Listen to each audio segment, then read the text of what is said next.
Hey folks, in this video I want to walk through a redox titration example problem.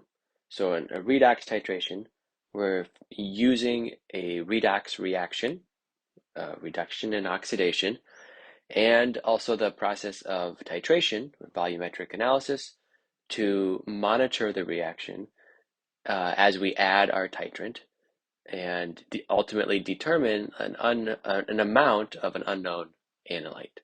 Okay, so we're going to be using one particular redox reaction to walk through the steps, the different regions throughout the titration curve, and how we calculate them and why. Right? Okay. Okay. So here's the setup, and we'll assume that we know the initial concentration of our analyte so that we can walk through this analysis, but we can see that we could kind of, once we have the idea, we can work backwards to figure out what the concentration would be if you had an unknown. So say we have a 100 milliliters of a 0.200 molar iron 3 solution. We're going to titrate that with some copper, which has a 0.110 molar copper plus 1 solution. All right, so what's the reaction? Now, this is not an electrochemical cell. We don't have electrodes here. We're just going to be dealing with ions, right? So we could look up in the standard reduction potential table a couple different possibilities here. If iron 3 gets reduced to iron 2, the standard reduction potential there is 0.767. If copper 2 gets reduced to copper plus, the standard reduction potential there is 0.161, right? So we can look at this and see that iron has a greater potential to be reduced, so it will be, which means the copper reaction is going to be reversed, which makes sense because we were told that we're going to put copper plus to react with it. So the reaction overall will be iron 3 plus gets reduced from copper 1 to make iron 2, and copper gets oxidized to copper plus 2.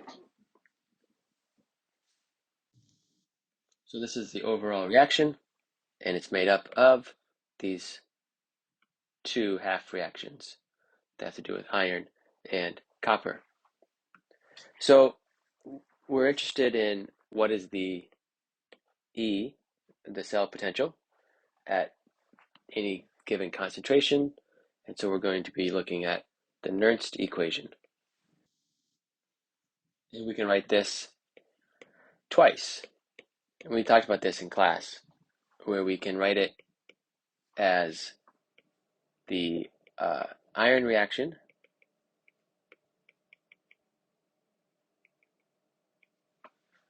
where this would be the standard reduction potential of iron. And we can also write it in terms of what's happening with the copper.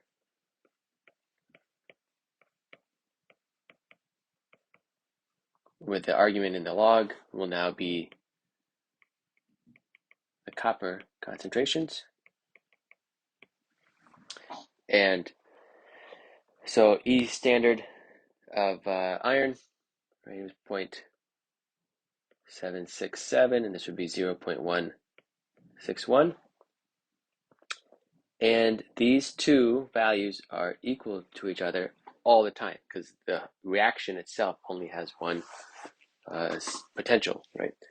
So these are both true at the same time.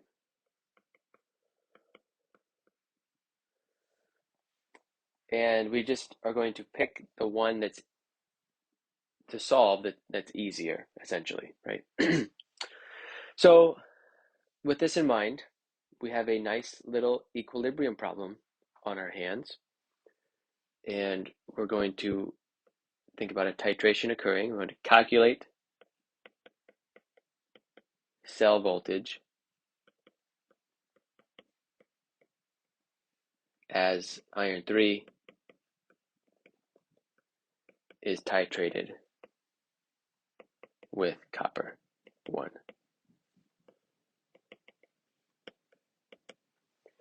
And this will have 3 regions.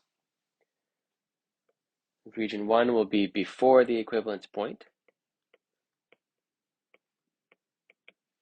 Region 2 will be at the equivalence point. And then region 3 will be, guess what?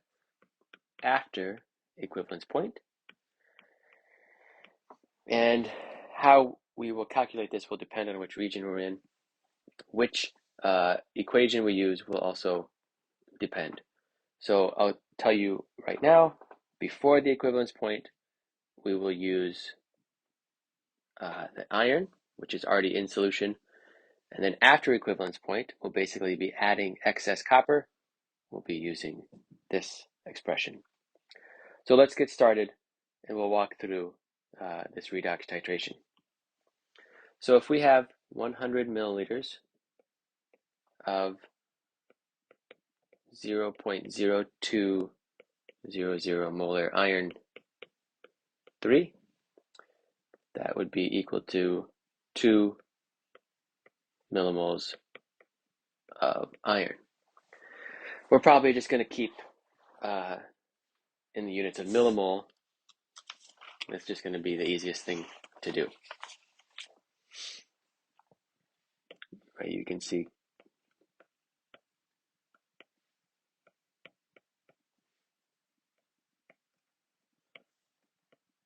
moles per liter is the same as millimoles per milliliter, so we get 2 millimoles.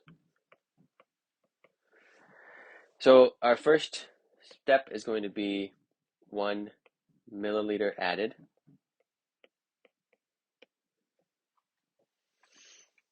So how many millimoles of copper have been added? So at this point, the concentration is 0.1 millimoles of copper. We're going to add 1 milliliter.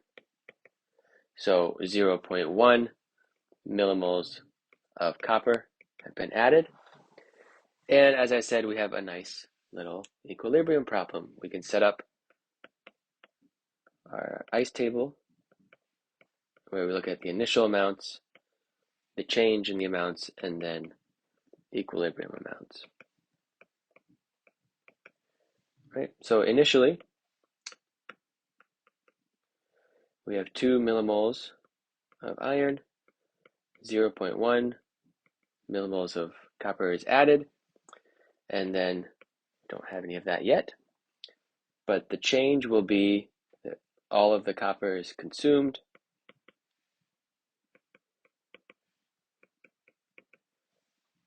So at equilibrium, we have 1.9 millimoles of iron 3, we have no copper plus, and we have 0.1 and 0.1 millimoles of our products. Okay, so we can see that at this point, if we were to use a Nernst equation, we want to use the iron version of it because we don't have any copper plus, so we can't write that expression. Oops. So plugging in what we know, we'd say 0.767 for iron. Forgot to mention, we'll assume this is all at 25 degrees Celsius, and we can use 0.05916 times the log of iron 2 over iron 3. So that would be 0.1 over 1.9.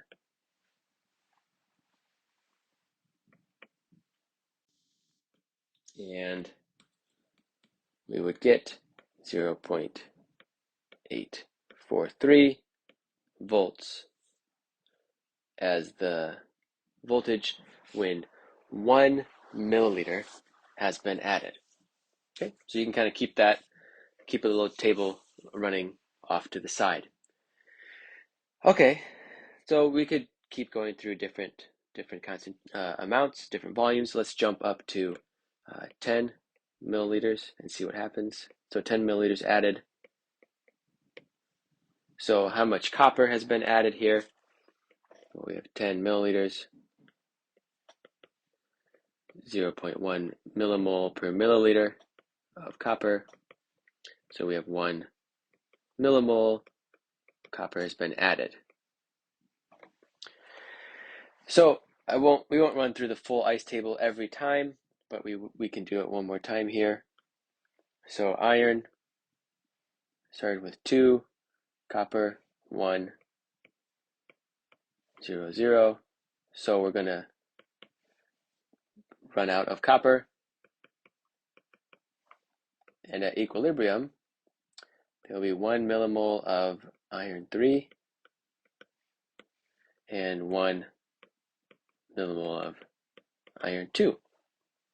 So this is a special point along the way, right? E cell